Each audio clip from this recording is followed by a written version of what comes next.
Hey guys, we're back in the closet as usual.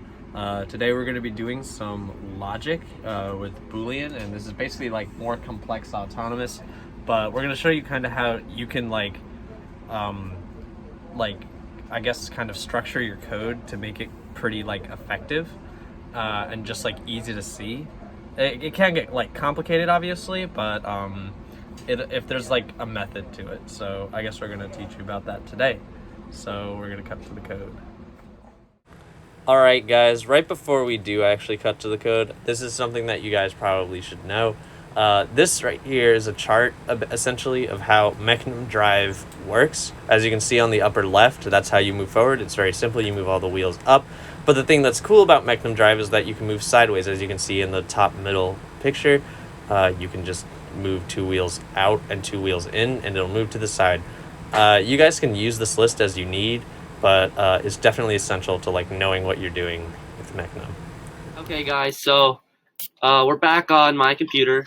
After a quick hiccup, I accidentally deleted my first video, so we're gonna retake it. So this is actually retake 2. So yeah, let's get into it. So the first thing you want to do is you have to declare all of your variables up here, same as always.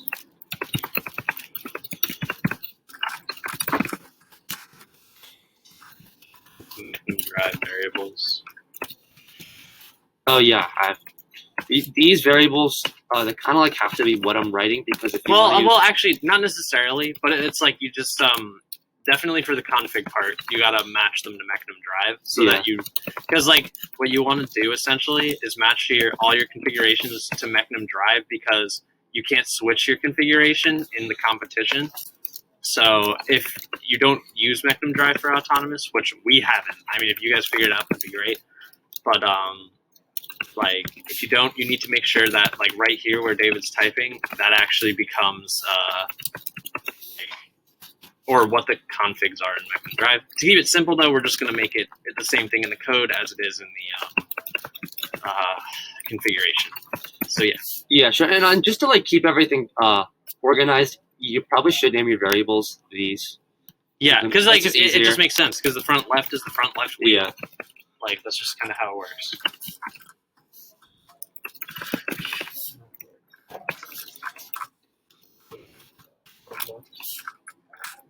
And or you can just name it Jason.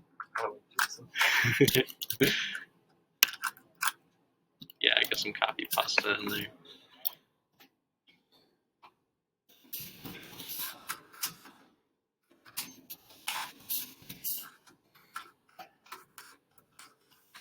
Yeah, so our name is down. Oh, kids are just kind of hanging out on their phones. That's kind of fun.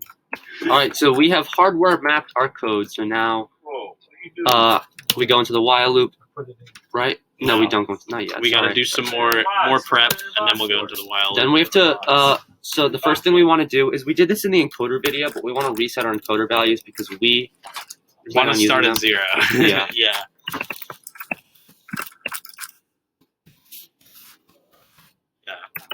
We're going to use. I don't feel like typing this, so. You're just gonna. Oh yeah, you can just copy paste all that. Yeah. So I'll just explain this real quick. Yes. If you want to reset your encoders, you can just pause the video after I paste and copy that code. Well, you need to. You don't necessarily have to have a break function, which is the bottom one. Yeah. But you need the stop and reset encoder if you're going to use. If you're using encoders, and then this is just a break function. I was about to explain this. It's it sets the motors to break once they reach the point that you want them to stop. So then I just did it. You have to do it for all 4. So then after that, you go into the while loop, and so the first thing that you want to do is we want to have our robot move forwards and then backwards. So to start, it has to move forwards.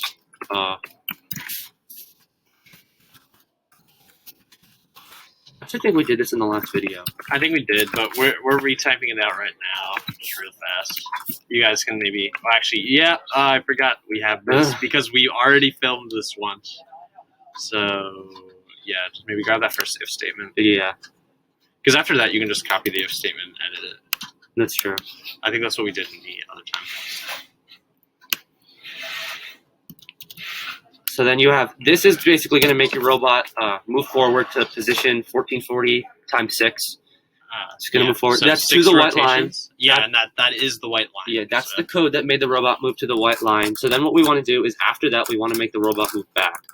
So the way we do that is we have another if statement, but instead of having the position 0, it's 1440 times 6. So this is basically telling the computer that to basically run that if statement when Yeah. it's not going to run this code until the robot has finished its first motion. So once it gets there, it'll start running that if statement. Yeah, and then we want to set the target position back, so it's just 1440, and this will basically bring the robot to move backwards, just about to where it started. It'll be a little bit forward.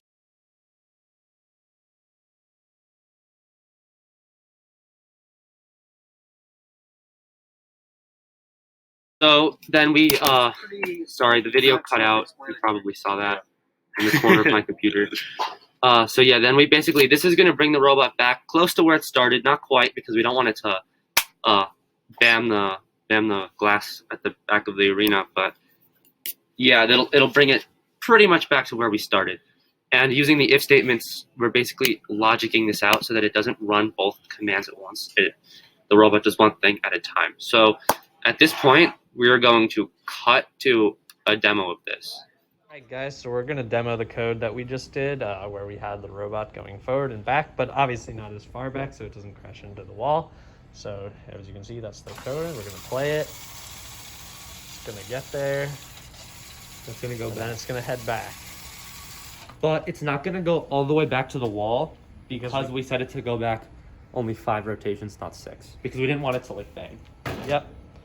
Anyways, on to the next part of the Okay, code. so after seeing that demo, we're going to try to do something a little bit more complicated than that. We're going to make the robot move sideways after it moves back to the line. So in order to do this, we are going to use some Boolean logic. And basically the goal of using this Boolean logic is having it so that we can use we can have the robot move without just testing the position of the encoder. So basically, the way this is going to work is the robot's going to move forward and then it's going to move back some of the way. So if we use the if statement, if encoder value equals 1440, the problem is that the robot also hits 1440 when it's going forward, so it's not going to necessarily trigger at the right time. It could also trigger. It could just move forward and then turn left immediately, even though you want it to move forward then backward before. Yeah. So you would have a variable is forward, not a variable, a Boolean. Sorry. Boolean considered a variable? Yeah, but I just forgot to write Boolean. Yeah. Is forward. You could make this Private. anything you want. Yeah, you're right. And you start it false. Is that basically you name it is forward because then private. But just make our variables private. It's easier. it just helps. Yeah. So then what's it called? After And then basically the way you want to use this variable is you want it so that this third if statement that I'm about to make here.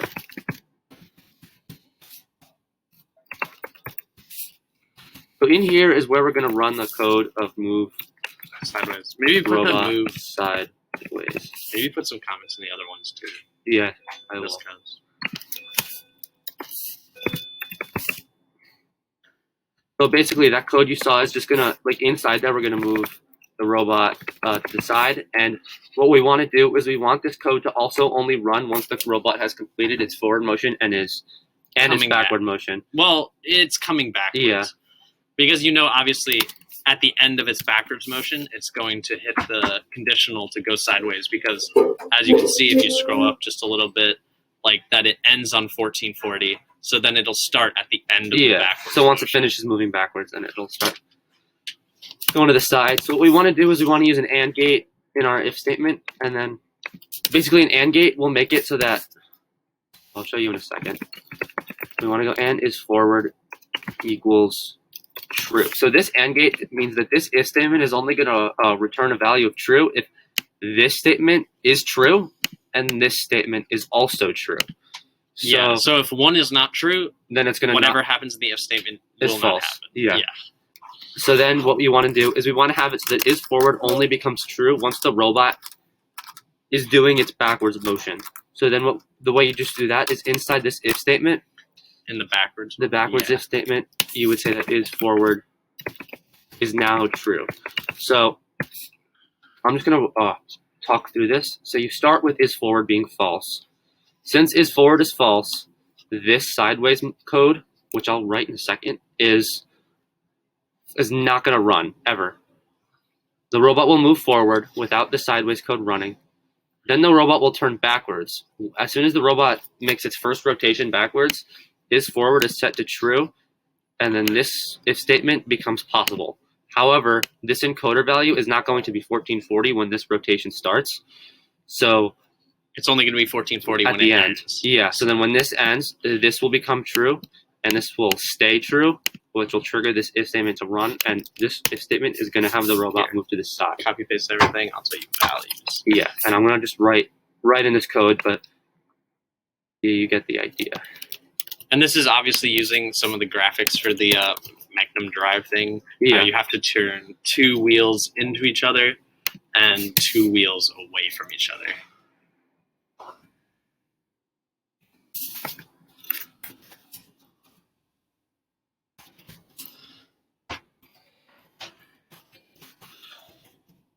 So then this is gonna basically make your robot move to the left, given the position at the not the beginning, after the robot finished moving backwards. So we're gonna run a demo of that. We're gonna cut to a demo now. All right, guys. So we just built that code that we did. It was just like you saw at the end of the video. We got it in just before we cut to this. So we're obviously gonna run that program now. So as you can see, the robot starts by moving forwards and then backwards. And then after that, it'll move to the left. So guys, I hope you enjoyed the autonomous coding with some Boolean logic. Hopefully it'll be able to up your game in terms of what you're actually able to do in autonomous, because using Booleans can get you pretty far. And if you use a lot of them, it can get complicated, but if you just keep it simple, like has the robot done something like is true, you can kind of just, it's like pretty high limits right here. Yeah. Anyways, next video is going to be a pretty important video, and you might have actually already seen it if you've ran into some problems, because it's going to be our troubleshooting video. And if there's something I've learned about FTC, you need to know how to troubleshoot, because you have problems like every 3 seconds. Anyways, we'll see you guys in the next one though. So, bye.